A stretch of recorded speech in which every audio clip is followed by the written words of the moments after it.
Praise the Lord. இந்த அருமையான நல்ல குளிர்ச்சியான காலை வேளைக்காக ஆண்டவருக்கு அதிகமாக நன்றி சொல்லுகிறேன்.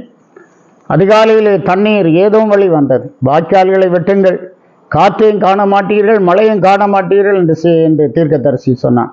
அதுபோல வாய்க்கால்கள் நிரம்பும் என்று சொன்னான்.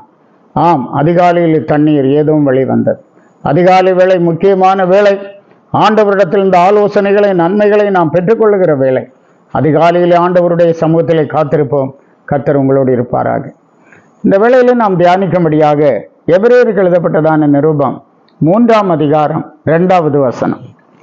மோசே தேவனுடைய வீட்டில் எங்கும் உண்மையுள்ளவனாய் இருந்தது போல இவரும் தம்மை ஏற்படுத்தினவருக்கு உண்மையுள்ளவராய் இருக்கிறார். உண்மையுள்ளவராய் இருக்கிறார். மோசே தேவனுடைய வீட்டில் எங்கும் உண்மையுள்ளவராய் இருந்தது போல இவரும் தம்மை ஏற்படுத்தினவருக்கு உண்மை உள்ளவராய் இருக்கிறார். இந்த உலகத்தில் நாம் வாழும்போது நாம் கவனிக்க வேண்டிய ஒரு காரியம், நம்மை ஒவ்வொரு காரியங்களுக்காக அல்லது ஒவ்வொரு இடத்திலே இன்னொருவர் நம்மை ஏற்படுத்துகிறார். நீங்கள் ஒரு ஆஃபீஸில் போனால் கூட அங்கே ஒரு குறிப்பிட்ட வேலைக்காக அந்த மேனேஜ்மெண்ட் உங்களை ஏற்படுத்துகிறது. ஒரு ஸ்கூலில் வேலைக்கு போனால் கூட அங்கே டீச்சிங்காக உங்களை ஏற்படுத்துகிறது. இப்படி தேவ சபையில் ஒரு குறிப்பிட்ட காரியத்துக்காக உங்களை ஏற்படுத்துகிறார்கள். இந்த உலகத்தில் நாம் இருக்கும்போது யார் நம்மை ஏற்படுத்துகிறார்களோ அவர்களுக்கு நாம் உண்மை உள்ளவர்களாக இருக்க வேண்டும். அது மிக அவசியமான ஒரு காரியம்.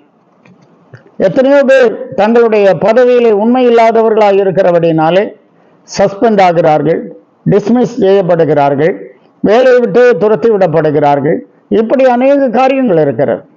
இங்கே மோசையை குறித்து படிக்கிறோம். மோசே தேவனுடைய வீட்டில் எங்கு உண்மை உள்ளவனாயிருந்தான். இன்றைக்கும் கூட ஆண்டவர் அவருடைய ஆலயத்தின் பொறுப்பை நம்முடைய கரங்களில் தந்திருக்கிறார். ஊழியக்காரராகிய நம்முடைய கரங்களில், விசுவாசிகளாகிய நம்முடைய கரங்களில் ஆண்டவர் கொடுத்திருக்கிறார். எப்படி மோசே உண்மை உள்ளவன் என்று கண்டு கொடுத்தாரோ அதுபோல நம்மையும் உண்மை உள்ளவர்கள் என்று கண்டுதான் ஆண்டவர் கொடுத்திருக்கிறார். மோசே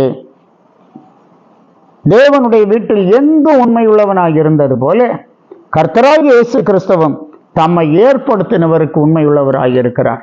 இந்த காலை நேரத்தில் நாமே நம்மை சோதித்து அறிய வேண்டும். எப்படி என்றால், என்னை ஏற்படுத்தினவருக்கு நான் உண்மை உள்ளவனாய் இருக்கிறேனா, என்னை ஏற்படுத்தினவருக்கு நான் உண்மை உள்ளவளாய் இருக்கிறேனா. இது மிக மிக முக்கியமான காரியம். அந்த உண்மை நம்மிடத்தில் இருக்கும்போது நிச்சயமாக கர்த்தர் உங்களை உயர்த்துவார், உங்களை மேன்மைப்படுத்துவார், உங்களை ஆசீர்வதிப்பார். எபிரேயர் 3ஆம் அதிகாரம் 6வது வசனத்தில் படிக்கிறோம்.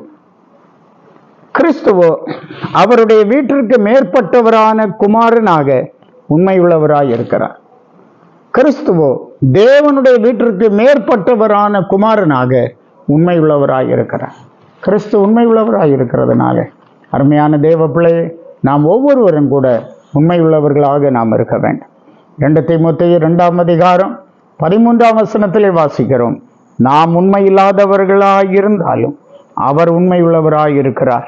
அவர் தம்மை தாம் மறுதலிக்க மாட்டார். நாம் உண்மை இல்லாதவர்களாய் இருந்தாலும் நம்மை ஏற்படுத்தின தேவன் உண்மை உள்ளவராய் இருக்கிறார். அவர் தம்மை தாம் மறுதலிக்க மாட்டார். ஆகவே எங்கு சென்றால் உண்மையாய் நடப்பதற்கு நாம் கற்றுக்கொள்வோம். கர்த்தர் உங்களோடு இருப்பாராக. ஜெபிப்போம். நல்ல தேவனே, கிருபை உள்ளவரே, உம்மை நாங்கள் துதிக்கிறோம். இருதயத்திலே உண்மை இருக்க விரும்புகிறீர் ஆண்டவரே. இந்த நாட்களில் நாங்கள் எங்கு சென்றால் உண்மை உள்ளவர்களாய் காணப்பட